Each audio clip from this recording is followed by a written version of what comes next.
Isang mapagpalang araw po sa lahat. To God be the glory. Isa na namang opportunity na pag-aralan ng mga salita ng Panginoon. Naniniwala kami that God's Word is alive and active, and it is a light that guides us as we exercise our Christian living. Kaya mahalaga na bago pumasok sa trabaho, sa school, or kahit na anong gawaing bahay, dapat tayo ay nakapagbaon ng salita ng Panginoon. Amen? Welcome po ulit sa Diakonos. At Diakonos simply means servant, and this is our online Bible study ministry. At ngayong araw ay pag-uusapan natin ang topic na love one another. At ito ang ating Bible study number 55. At kung wala kang lakad, wala din po ako. Tara, Bible study tayo.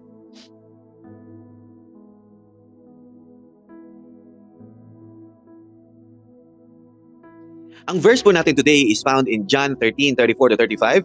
A new commandment I give you, love one another as I have loved you. So you must love one another. By this, everyone will know that you are my disciples, if you love one another. Mga kapatid, our verse today is what we commonly refer as huling habilin ni Jesus Christ.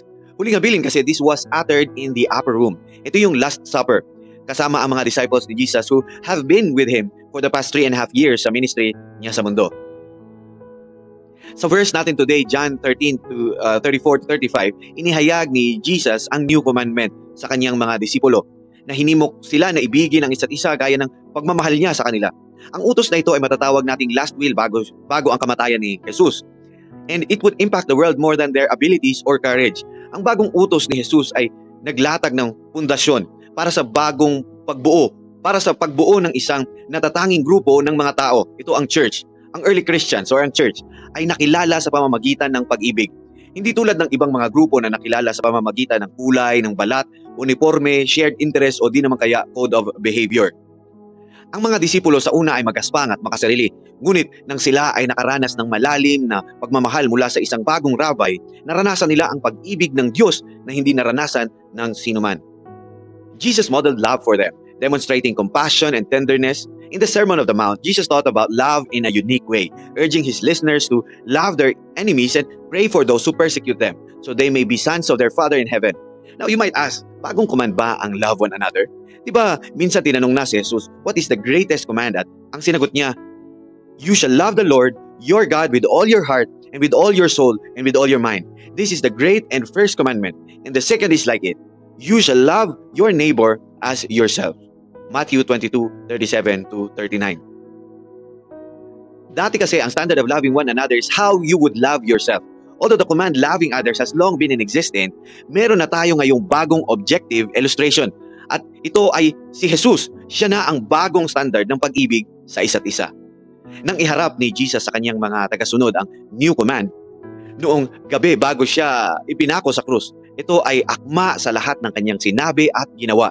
Bagamat at that time hindi nila ito maunawaan, sinasabi sa kanila ni Jesus na hindi na siya makakasama pa nila ng mas matagal. At ang pagmamahal na ibinuhos niya sa kanila ay dapat nilang ibuhos ngayon sa isa't isa. If His message po was to impact the world after He was gone. Ipinakita ni Jesus ang unconditional love sa kanyang mga disipulo sa pamamagitan ng paghuhugas ng kanilang mga paa, maging sa tao na magtataksil sa kanya. Ang mababang gawaing ito ay nagtakda ng isang halimbawa na dapat sundin ng iba. Gaya ng ipinakita ng 1 Corinthians 13:4-7, ang sabi, love is patient and kind. Love does not envy or boast. It is not arrogant or rude. It does not insist on its own way. It is not irritable or resentful. It does not rejoice at wrongdoings, but rejoices with the truth. Love bears all things. Love believes all things. Love hopes all things, endures all things. Inihalimbawa ni Jesus ang pag-ibig na inilarawan sa 1 Corinthians 13:4-7 at ang pamumuhay na may ganitong uri ng pag-ibig ay ang bagong utos. Ito yung new commandment na ibinigay ni Jesus sa sino mang gustong maging kanyang alagad. Ang sabi ng Luke 9:23, if anyone would come after me, let him deny himself and take up his cross daily and follow me.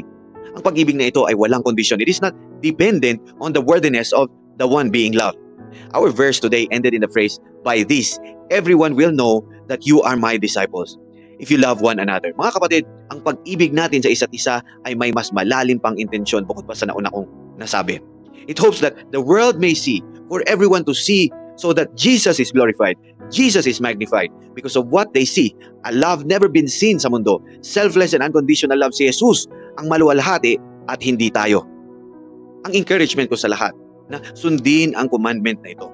As Jesus says, if you love me, you will keep my commandment.